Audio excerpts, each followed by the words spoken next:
Tenjo is an obese middle schooler who has always felt unwelcome from this world, and oh boy, is his life sucking. Just look at him. Tenjo's obese, ugly. Okay, look, I'm not being mean here. That's what he describes himself as. Well, I'm still being mean. But he's always tried to do good and be a good person. But honestly, how many oversized heroes have you seen in animes? What, that one pig guy from the game one? The industry is simply ruthless. Tenjo gets bullied for his looks and his obesity pretty much everywhere he goes. When the anime begins, the poor guy casually tries to stop a girl from being assaulted and ends up getting beat up by a bunch of guys, all while the girl watches him take it. Now, life would be good if Tenjo had any support from his family, but even his mom and dad don't care about him. They treat him like trash and love his other siblings much more than him. Poor guy has no one but his grandfather who takes care of him and loves him, and he doesn't complain about it either. Tenjo's grandpappy is the one who's filled him with all good values and taught him to be good in all circumstances of life, but that hasn't helped him much, has it? He gets bullied and harassed at home. School's no different. People just beat him up for no reason, and others just laugh at him getting his butt kicked rather than saving him. Seriously, what kinds of people are raising these children? Well, I'm guessing the kind that abandon ugly children. Jeez. Anyways, Tenjo's life sucks, but at least he has his grandpa who teaches him lessons like this. いいかい? 辛いことがあっても人に優しくしていれば自分にも幸せはきっとやってくる.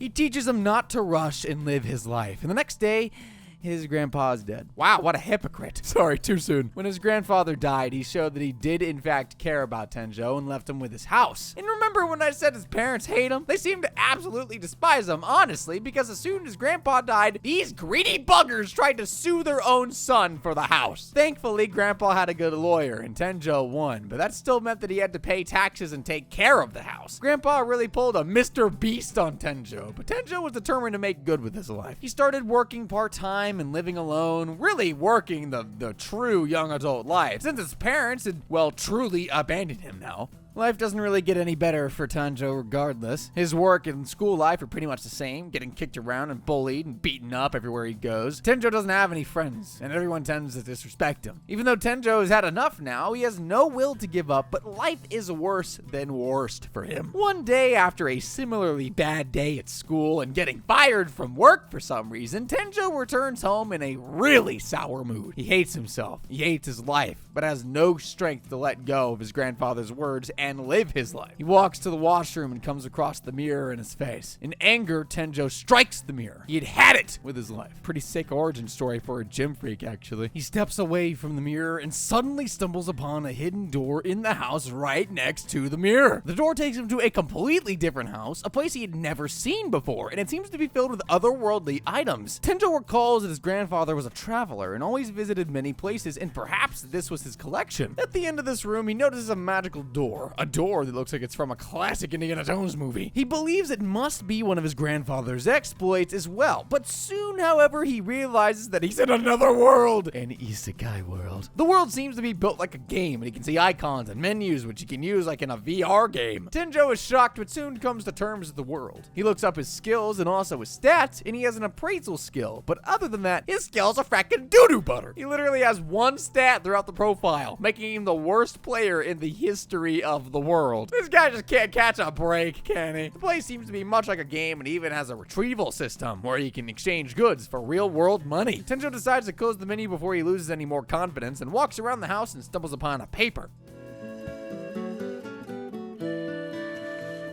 The paper is actually a letter left by the previous owner of the house. It states that the owner had already died by the time anyone read the letter and that it had left the house behind to whoever found it. The house's ownership was automatically transferred to the one who read the letter first, and the letter describes that no one could ever enter the house now, no matter how powerful they were. That's the best safe space. After reading the letter, Tenjo decides to spend some of his time to practice all the weapons that were there. His form may not be good, but he quickly learns to at least use all the weapons with ease. He also gets access to a bunch of new skills like interdimensional storage and some other frickers. Tenjo believes that this must be because he's from another world that he got so many skills so fast, because looking at his current state, he isn't really that cool of a guy. After he's done playing with himself, Tenjo puts them into his storage and is about to head back when suddenly a massive ogre rushes towards him. He's scared and is taken aback, but the ogre cannot seem to come towards him and breach the barrier of the house's compound. The monster is massive and ruthless, and not to mention has a level of 300 300. That's 300 times more than Tenjo, who is now in a dilemma. Should he leave or fight? And he decides to cheese it.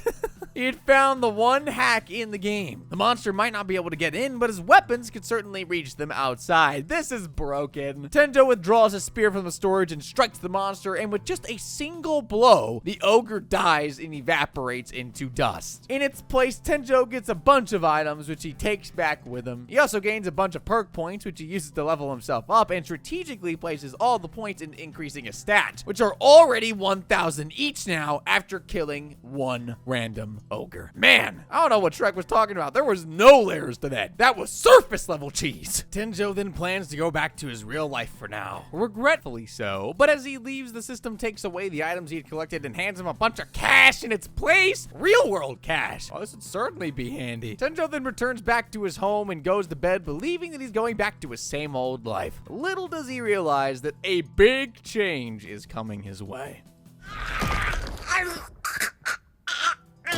The next day, when Tenjo wakes up, he is no longer the same obese boy that he once was, but he doesn't realize it just yet. I know it's dumb logic, but since he hadn't seen himself in a mirror, he doesn't realize that he's ripped and has frickin' abs now. He should have realized it after knowing that none of his clothes fit him, but Tenjo simply hates himself that much. The next few days, Tenjo spends in the isekai world once more, hunting demons that arrive at his house and appraising various herbs that can cure diseases that no human doctor can. He uses the money he gets from the game to buy clothes for himself. After all, it's the first day of high school soon, and he must go back to school. Soon, the dreaded day arrives, the first day of high school, and Tenjo forces himself to go to school. However, the reaction he gets is completely different from what he expects. Everyone is in awe by his appearance, and they even think that he's a model. But Tenjo is so much deep in self-hatred that he ignores all of this. He simply heads to class. As he sits down and settles in, the same students who used to bully him before approach him. Tenjo is nervous and even prepared to face the bullies and getting beaten by them, but instead they ask him who he was. He replies that he's Yuko Tenjo, barely able to speak up to his bullies, but as soon as he utters his name, the bullies all scream in surprise. No way he could be the same fat loser from before, they exclaim. And this finally makes Tenjo rush to the bathroom. It takes one look in the mirror and he realizes that he had in fact changed and become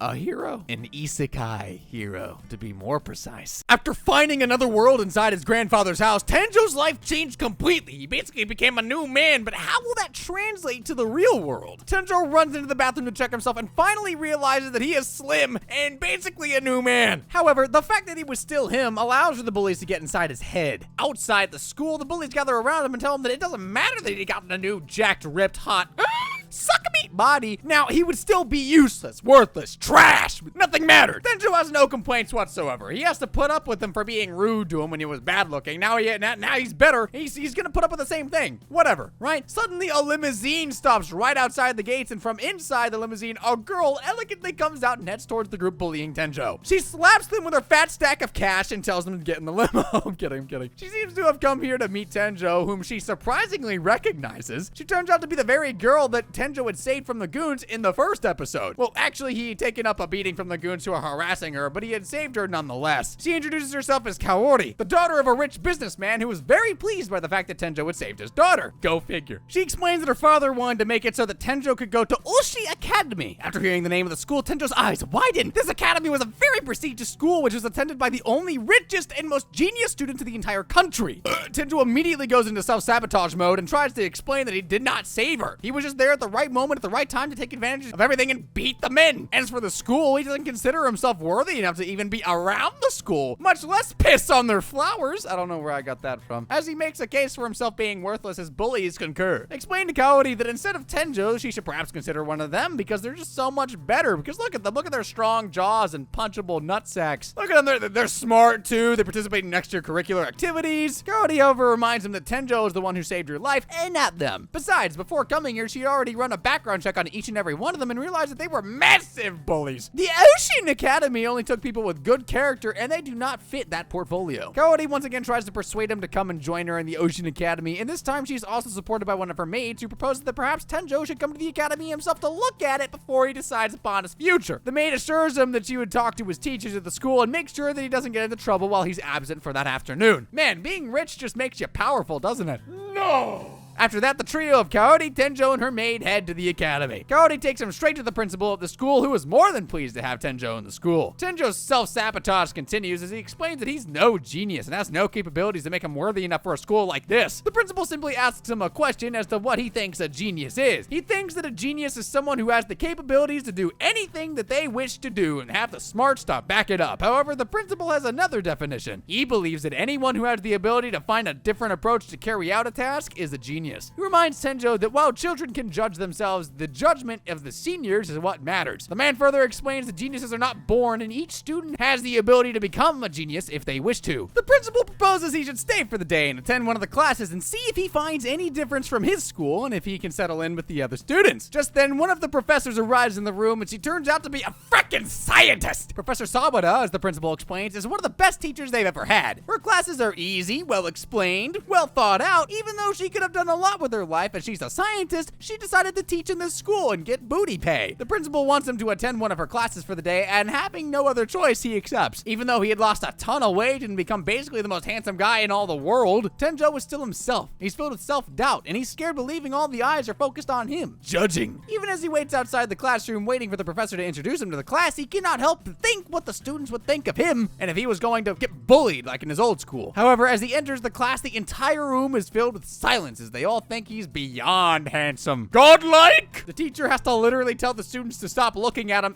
I see you drooling. She assigns him the classic anime protagonist seat, the last one beside the window, and class begins. As the class goes on, Tenjo realizes that this school is nothing like the school that he used to go to. The classes are interactive and all the students are having fun while learning? Now you know it's fiction. When the class finally ends and it's time for lunch, he's already surrounded by all the girls in the class asking him personal questions like where was his high school? Or if he was dating anyone, can I suck your peep? However, the enjoyment is soon too overwhelming. Luckily for him, one of his classmates, Rio, decides to step in and stop the girls from basically harassing him. He tells them to at least let the man breathe and have lunch, and the girls let him be. The two boys then get acquainted with each other, and Rio takes Tenjo to the school cafeteria for lunch. The school cafeteria is frickin' huge, and the menu is diverse and filled with healthy food, which surprises Tenjo. He's not used to healthy anything. He gets his lunch and then sits with Rio and his friend named Shino. Both of the boys are very helpful and kind to Tenjo, which makes him feel welcome. However, sometimes he believes that all the eyes are around him judging him because, you know, you can't just not think that after you've been thinking it your whole life from one good social interaction. But he's just too fracking handsome. Tenjo is too depressed to ever cut himself some slack, though. The school even has clubs like the gaming club, and students are literally allowed to bring gaming consoles to school as long as they don't play it in class. It's safe to say that Tenjo has the most fun in his schooling life than he's ever had. By the end of the day, however, the same question still fills his mind. Did he really deserve to study in such a cool school? The principal again tells him that it is his morality and his good nature that makes him a good fit for the school. His tuition will be covered by Kaori's father, and every other expenses will be taken care of by the school itself. So he will literally never have to worry about money. He just has to show up, study, and that's it. God bless you. Thank you. Tenjo finally agrees to join. Holy frick. After school, Tenjo decides to head home with Kaori, and the two decide to have some lunch in a local crepe store. Duo develop a sweet and awkward relationship, kind of like in the beginning of any romance. Oh, not really. I'm just a lonely weeb. And although they try to stay friendly, everyone around them already believes that they're a couple. Back at home, Tenjo decides to head back into the other world once again, but this time geared up in a massive black suit of armor, which he somehow found, I guess. He's still scared of the monsters that are gathered outside his house, but he realizes that soon he must let go of this fear as he's leveling up way slower than before. He looks outside the fence and knows that there are some really dangerous monsters there, and perhaps beating them would make him more strong. Just then he hears a scream coming from the forest and rushes to the scene beyond the safety of his house. Soon enough, he realizes the scale of danger that he was in as the forest is filled with dead bodies of soldiers, and afar he can see a goblin general. The general is about to attack another girl who seems to be alive. She's cowering behind a tree, and Tenjo decides to help her, confused as to how another human was in this world. It does take him some time, but he eventually manages to slay the goblin general with some help from the girl. Basically, she just warns him when the general is about to hit him from behind, so she didn't really fight, but whatever, it was helping nonetheless, right? Exactly. It's kind of like what I do with your recaps. I don't actually recap it, but I judge you from afar. Is that what you call that? And what, you call this recapping? Well, I'm summarizing an episode of an anime, maybe too, so yeah, pretty much. I don't know what else you would call this. Trash! Ha, high five. Yeah, I should have seen that one coming. Also, did you just high five yourself?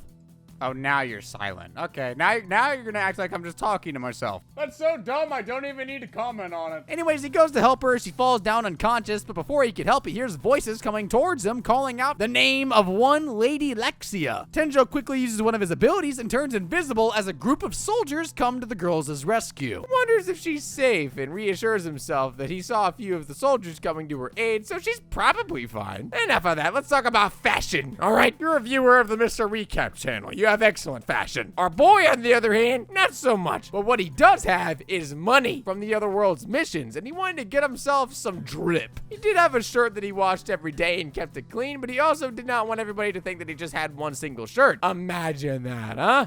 Don't you only have one? So for today's filler episode, our hero decides to head to the local mall to get some clothes. Yuki starts wandering the mall without a care in the world. In his head, he still thinks he's a fatty that nobody cares about him, but the reality is quite the opposite. The man has become so handsome in the past few days alone that nobody can keep their eyes off him. Every single girl, boy, animal, and even mannequins have their eyes on him. Yuki just can't seem to handle the attention. The stares he gets from the people still feel like the stares he used to get when he was fat and disliked by everybody. Elsewhere in the same mall, a director of a photo shoot is pretty pissed with a photographer. Apparently the male model for the photo shoot was late once again. How is that the photographer's fault? They'd planned this photo shoot after such a long while. It was the only day that everybody had a free schedule, and yet the male model was nowhere to be found. They knew he had attitude problems, but to blatantly breach the contract again and again was something the director just couldn't handle. But something that you were asking for if you knew he had problems like that. She tells the man that they're going the old school way and finding somebody in the very mall to take the actor's place they were in. And so photographer Hikaru and the female actress Miyu head out into the mall and search for someone good. And you already knew where this was going the moment I said photo shoot, y'all. Yuki, on the other hand, is browsing through the clothes in one of the stores, perplexed with all the options that he has. Earlier, when he was a fat nerd, he didn't really have a lot of choices and always went with the same shirt. Wait a minute, you have a history of wearing the same shirt? Dude, you weren't giving people a lot of reasons to like you if you were going around wearing the same smelly shirt all the time. Anyways, Yuki has no idea what clothes he should choose, and suddenly two girls approach him out of nowhere. Our hero thinks that this is some kind of shopkeeper's trick, and the girls are perhaps seduce him into buying more clothes, because that's how that works. However, these girls seem to be just random people who could not resist talking to him. The girls simply ask him if he has any plans for the day, because they want to accompany him. Yuki appreciates the fact that the girls are hitting on him, but he has no interest in girls at the moment. He wants drip! He decides to let the girls down politely as he can. He doesn't want to hurt anyone's feelings because he's been hurt so many times before. Yuki tells them that he has other plans as calmly as he can and walks away. As he goes down the escalator, he wonders if the girls took the rejection nicely. The girls, on the other hand, are frozen. So far, they had only seen his face, but his voice seems to be just as angelic as his jawline. They start believing that the man was a god, and speaking to a god makes them feel very blessed. Okay, come on. As Yuki is going down the escalator, the photographer from earlier is going up the escalator on the other side, and his eyes land smack dab on our dude. What can I say? It's love at first sight. He immediately knows that this is the man he wants for the photograph. He approaches Yuki and asks him if he would like to be part of the project just for the day. The man forces Yuki to meet with the director, and our hero has no option but to accept. They explain to him the entire situation, how their schedules are packed, and this is the only day they were supposed to shoot, and how their main male model had ruined the whole thing by refusing to arrive on time. On Yuki's part, it's an opportunity to experience something new, so he's open to it apparently. So the photo shoot begins, and as expected, even though Yuki has the most photogenic face of all time, he's still a bit too stiff when it comes to modeling. I mean, he doesn't have any experience, so it makes sense. Especially with a real model girl sticking so close to him, Yuki feels very uncomfortable. The first time a woman has ever touched him, and it's voluntary. That fact perplexes him so very, very much. However, further down the episode, there's something that's going to confuse him even more, but let's focus. Despite Yuki's obvious lack of skills in modeling, Hikaru manages to get some really good pictures. When the photo shoot ends, Yuki sits down with the model Miyu in the middle of the mall and has a drink. The two of them discuss their lives as the entire mall watches them. Man, this is getting really creepy. How handsome is this guy? Being a student, he still seems very unsure about his future and what he's gonna do with his life. Miyu ends up giving him some really good advice. She tells him to take it slow and really look inside to find something that he's really interested in before jumping right into it. Yuki is really thankful for her care and praises her for the professionalism she showed during the photo shoot. Just then, gasps are heard all across the mall. The male model who was supposed to act for the photo shoot arrives. The girls are screaming his name as he walks down the entrance up to Yuki and Miyu. Yuki cannot stop himself from exclaiming how beautiful this man is. However, the man's character is as wicked as his beauty. As soon as he enters the mall, he walks straight up to Miyu and starts harassing her. And it's clear that the girl doesn't like his company, but the man man is so full of himself that he doesn't care. Yuki notices that Miyu is clearly uncomfortable around him and doesn't want him to be so up close with her. So our hero decides to be the big man for once and stops the model from acting like a jerk. However, since this guy is apparently a villain, he does not want to listen to reason. Instead, he turns around and decides to throw a punch at him. This dude just goes straight to violence. How he made it this far in his career is beyond me. Bad mistake, man. Yuki not only evades the punch, but he manages to use the villain's hands and turn him upside down flat on the... Cheers are heard all around the mall. Cheers of joy, jubilation, any other word that also means joy, and love for our hero Yuki. He had proven that he was not only beautiful, but exceptionally strong as well. However, for Yuki, the boy was pretty weak. He cannot believe that the guy actually threw a punch at him at such a slow pace. Well, buddy, I hate to spill the beans here, but you've been training with demons in another world, so it's natural that this guy seems slow. Anyways, when the guy's knocked out, Miyu thanks Yuki for his help. She explains that the model had been following her and stalking her for the past few days, and she is feeling really uncomfortable around him. Hikaru apologizes for not being able to help Miyu when she was suffering so much and decides to terminate the model's contract. Instead of that model, he offers all of the benefits that he got to Yuki instead, and then some. Hikaru believes that Yuki was made for this line of work and will be a superstar in a matter of days and urges the boy to take the gig. Yuki appreciates the fact that Hikaru rates him so highly, but he's not so sure about himself at the moment. He tells Hikaru that he loves the fact that he got to experience something so unique, and also the fact that he got to work in such a professional environment, and that he can fold a guy. However, he cannot accept the contract because he doesn't know yet if this is the right work for him. Hikaru seems to be a good man and allows Yuki to make the decision. However, for the compensation of today's work, he's already bought tons of clothes for Yuki, so I guess it all worked out. In the other world, however, the girl that Yuki had saved turns out to be Princess Lexia, who had actually been rescued by the soldiers. The princess cannot stop thinking about the mysterious man who saved her in the forest. She decides that she will once again head back to see who the man was. Her soldiers tell her that there's no such thing as a man who can survive that dangerous of a forest, but Lexia is adamant about what she had seen. Despite the soldiers' warnings, she heads back into the forest, and would you look at that, she's practically responsible for so many of their deaths now. Once again, the soldiers are attacked by goblins and goblin generals and ogres and all sorts of monsters, all because the princess's foolish mistake. However, just as a massive goblin general is about to strike the princess, our hero arrives yet again, knight in shining armor. He slashes every monster in sight, and without a word uttered, he saves the soldiers with his potions. Lexia is super pleased to see her savior back again so soon, and as soon as the man had saved the final soldier, she walks up to him and asks him to marry her. Okay, that escalated super quickly. I told you there was gonna be a surprise for him even more. So it's a harem. So it's a harem. Are you surprised? Nope, and I'm not complaining.